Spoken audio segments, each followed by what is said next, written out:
Приветствую, друзья, на канале Real Constructor Стас.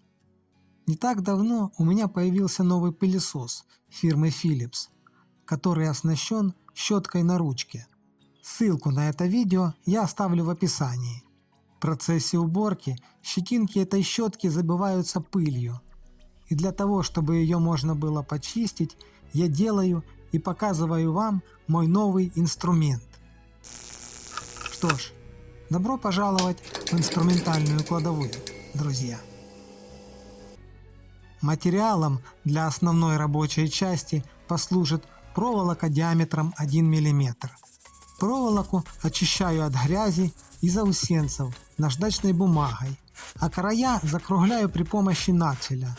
Раскусываю и таким образом получаю 3 заготовки. Далее разными способами и в разных местах снимаю размеры со щетки. Основным размером для расчески, а именно так я назвал свой инструмент с этого момента, становится 5 мм. Размечаю проволоку и делаю первый загиб, который будет являться рабочей частью.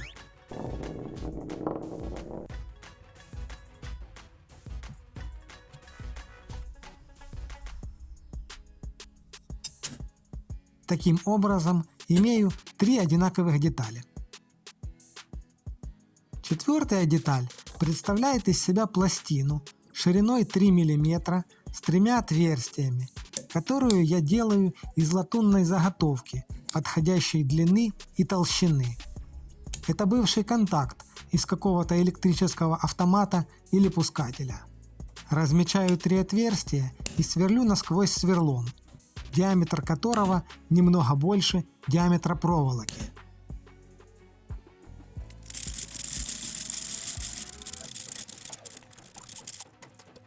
Отверстия делаю сквозные.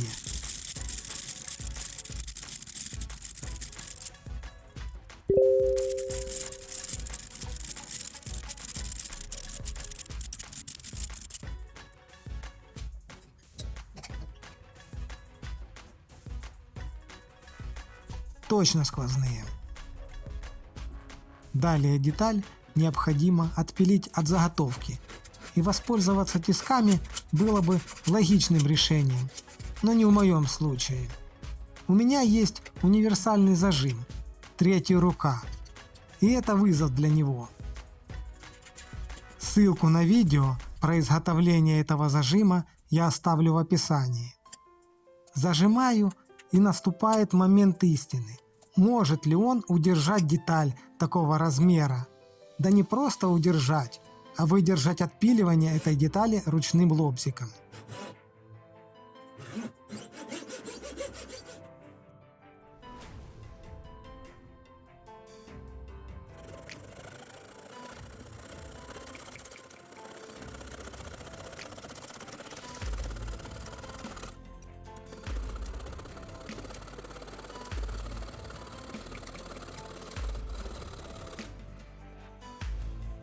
Признаюсь честно, ни на секунду не сомневался, иначе отпиливал бы в тисках.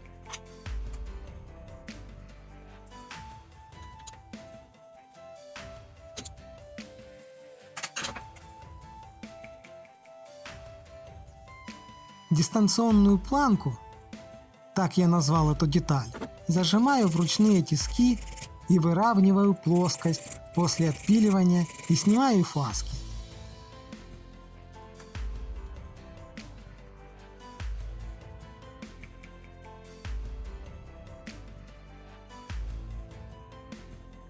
Следующий этап – это соединение всех 4 деталей вместе, для чего поверхность проволоки необходимо залудить. Использую 100-ваттный паяльник. Вы скажете перебор, а я соглашусь. Проволоку лужу в 2 местах, там, где она будет припаиваться к дистанционной планке, и дальше, где все 3 проволоки будут соединяться вместе. Всю конструкцию собираю вместе при помощи 2 винтов, 4 шайб и 2 гаек, после чего фиксирую в тисках и уже паяльником меньшей мощности аккуратно спаиваю между собой.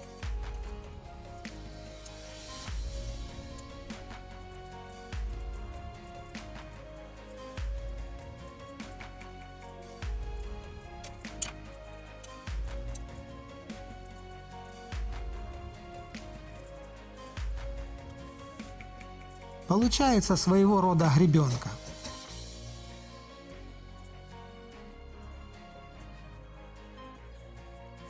Далее изготавливаю еще 3 одинаковые детали, имеющие форму спирали. Для этого наматываю всю ту же проволоку диаметром 1 мм на проволоку немного большего диаметра.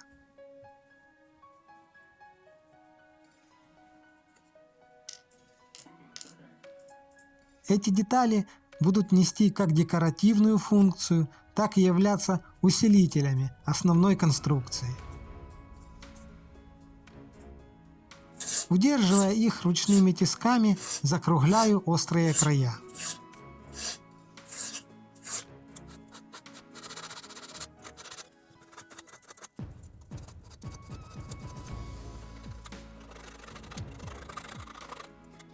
Лишнее олово счищаю и надеваю пружинки на проволочки.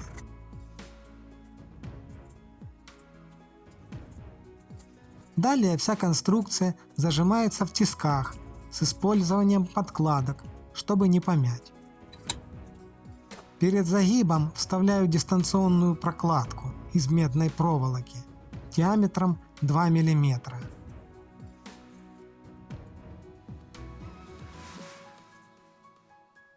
Крайние проволочки загибаю навстречу друг другу под 90 градусов.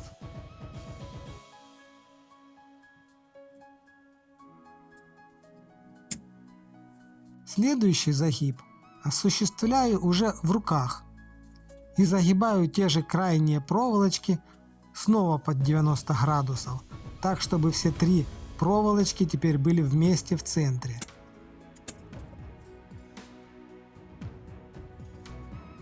Далее следует еще одна деталь, но не спрашивайте, как я ее сделал. Сделал одним словом. Надеваю эту деталь на 3 проволочки и фиксирую их так, чтобы они легли ровно, расположившись в вершинах воображаемого квадрата.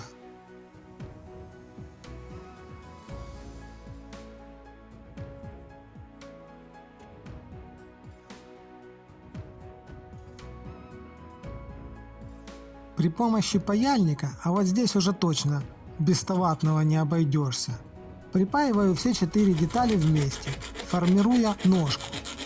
Всю конструкцию зажимаю в тиски и наматываю самую последнюю деталь на все 4 проволочки одновременно. Так как держать и натягивать проволоку пальцами сложно, на край проволоки зажимаю маленькую струбцину.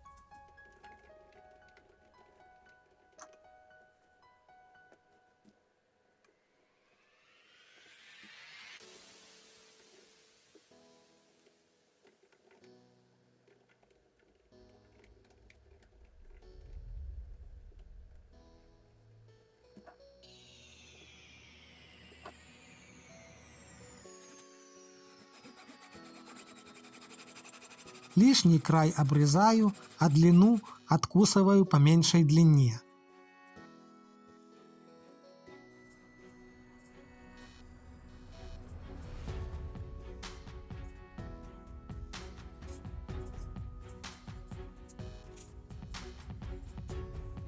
И снова острые края запиливаю, чтобы не пораниться. Пришла очередь делать рукоятку, и я буду использовать дубовый обрезок, или обломок, или осколок. С деревом я не часто работаю, да и инструмента у меня нет для деревообработки. Начинаю с того, что размечаю заготовку по ширине. Размечаю центр и, пока это удобно, сверлю глубокое отверстие сверлом подходящего диаметра. Большая рукоятка не нужна, так как нагрузка на этот инструмент будет минимальная. Это не садовые грабли, а держать, скорее всего, я буду как пишущую ручку или ложку. Также делаю неглубокое расширение отверстия по диаметру намотки проволоки. Далее при помощи ножовки отпиливаю нужную часть от общей заготовки.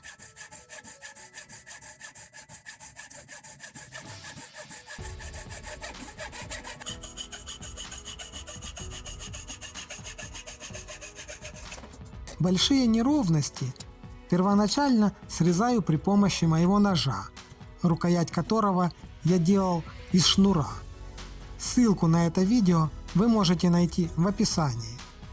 Рукоять получилась удобная и мягкая, гораздо лучше, чем было. Мне нравится. Далее выравниваю крупным напильником плоскость и скругляю грани.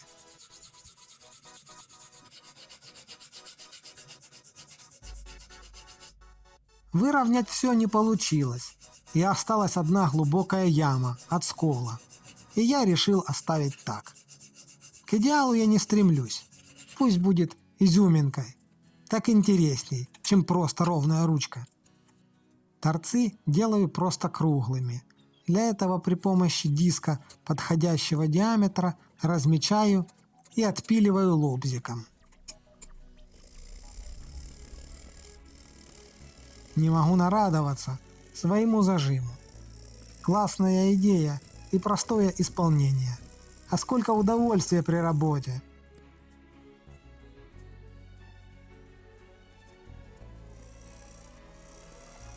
В качестве подкладок в тисках я использую мебельную кромку.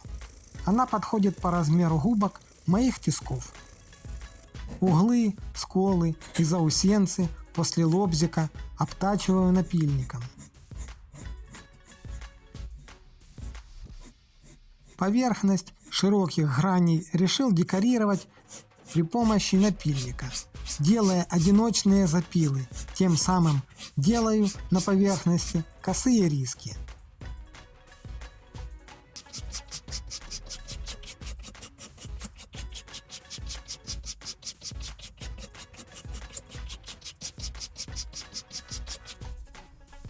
Узкие грани обрабатываю наждачной бумагой, без фанатизма.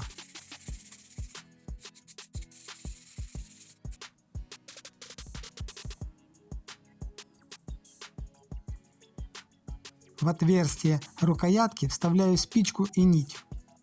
За спичку я буду держать деталь, а за нить подвешу на время сушки.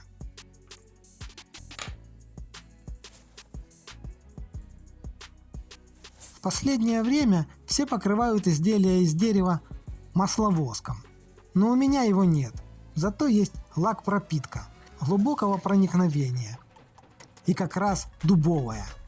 Им и покрою рукоять.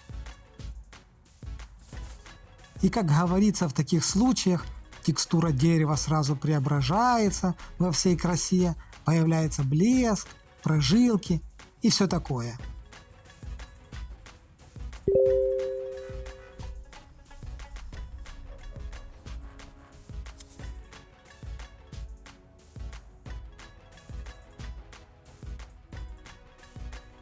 И раз уж я открыл такую большую банку, а одного раза покрытия лаком мне будет мало, то сразу отбираю на завтра в баночку. Не открывать же такую большую банку каждый день из-за 1 грамма лака. Выручают маленькие баночки от лекарств. Как раз для таких случаев, когда надо совсем немного. Прошли сутки, и первый слой лака высох.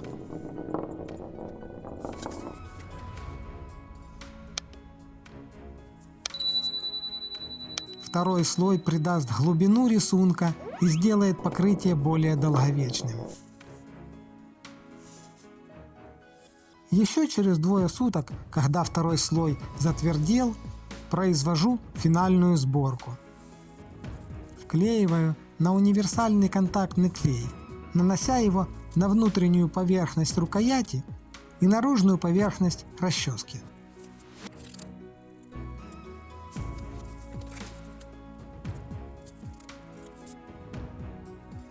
Даю клею слегка подвялиться и склеиваю.